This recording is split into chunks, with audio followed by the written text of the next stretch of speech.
Hey, what's up, everybody? It's Charleston, and welcome you guys to another episode of the Dreamerspro Show, where we cover everything from sports, hot topics, classic debates, entertainment, when we give you guys a fresh perspective on things. And we see them. And today we got a hell of a show for you guys here today that we want you guys to stick around for. So please make sure you like the video and subscribe to the channel now. Let me first of all tell you guys that this particular topic was something I had absolutely zero intention of producing. Absolutely zero. As a matter of fact, this information, was revealed to me while I was doing research for another show, which was revolving around the take that Nick Wright had to make yesterday about LeBron James and Anthony Davis, where he said two things. Number one, he said that LeBron and AD are the best 1-2 punch in the NBA. That's the first thing he said, which I thought was just unbelievable to me. The second thing he said was the Lakers can barely stay afloat if LeBron James leaves the floor, meaning the court. Whenever he drops off, whenever he leaves the court, production, performance just immediately goes off the cliff. Now, let me tell you the reason why that prompted me to start doing research and then to think about this. The reason it did is because if you notice, this is something that gets propagated a lot throughout sports media. Shannon Sharp says it. Well, if without LeBron, without AD, where would they be? You look at this, you look at that. I mean, the minute LeBron goes out the game, they're all. This is like seems to be general knowledge now in the NBA. Most fans run to this argument. Well, look at the help that he got, but what is he going to do? I mean, what else can he do? He's averaging, blah, blah, blah. This is what they do. And it's been said so much that now it's become the flat out truth.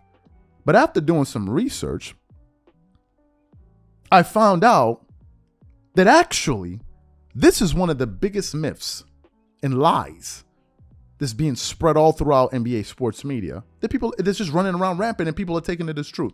Let me do the research. And some people say, well, you're hating. No, my friend. We're giving you a balance. You got enough people that twerk it up for you guys all day long. Why y'all be coming over here asking me to do the same? I'm not dancing for you. I'm not twerking for. I'm sorry. If these guys are out there saying all of this, y'all never say they hate and you can never get enough.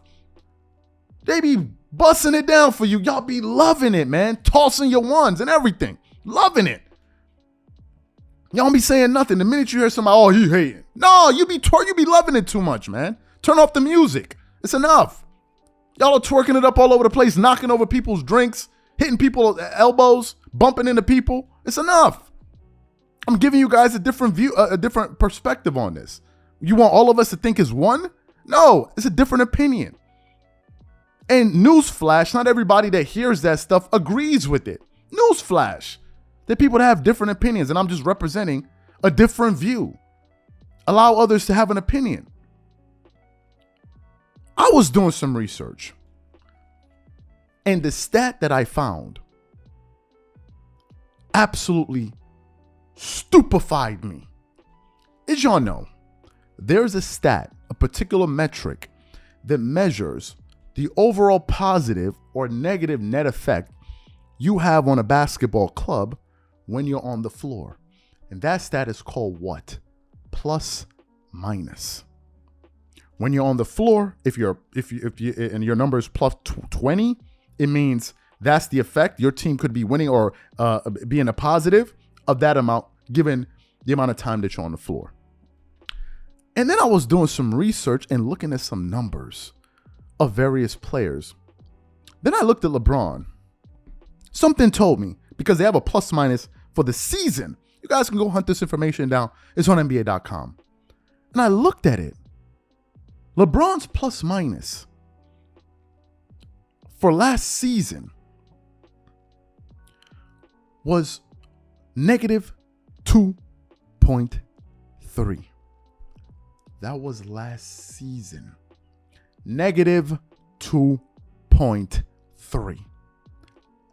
If we look at Russell Westbrook's plus minus last year, it was negative 2.7, which means what? It means that all the negative things that were said about Russell Westbrook Oh, he's a can. He's hurting the team. Da, da, da, da, da. Russell Westbrook and LeBron were hurting the team. If we're talking about a plus-minus standpoint, almost equally. Almost equally. If you look at the plus-minus of LeBron this season, this year, I even got it wrong. LeBron James's plus-minus last year was minus 2.1.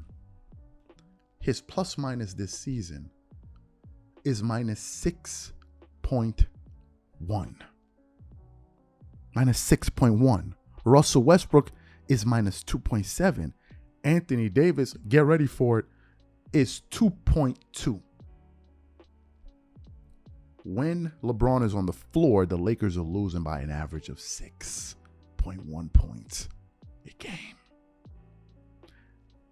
Nobody has brought that stat up. Even for Kawhi Leonard, for as inconsistent as he has been, Kawhi Leonard's plus minus in 10 games this season is 7.4. For as inconsistent as he has been in terms of what? His attendance in class, playing, is 7.4 when Kawhi is on the floor.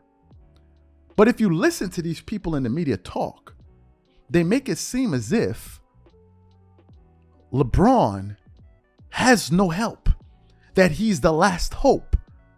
When, in reality, according to this data, he's hurting his team more than any other star on that team, including Russell Westbrook.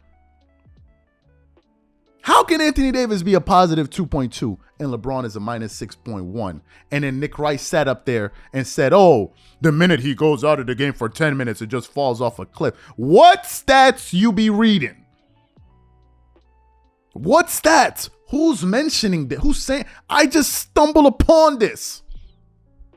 Even Kevin Durant with the Brooklyn Nets, what's his plus minus on the year? 2.2. 2.2. Now, here's what some people are going to say. This is what they'll say. Man, you a hater, man.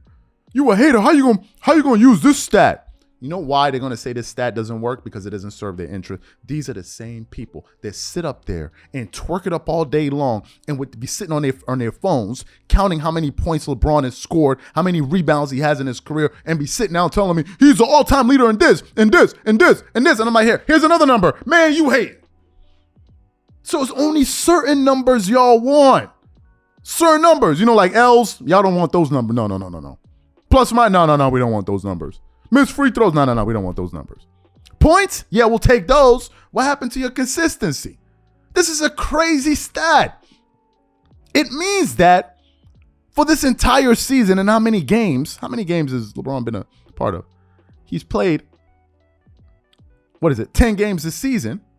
In the 10 games, he's a minus 6.1. And guess what the last excuse will finally be? What do you expect from a third?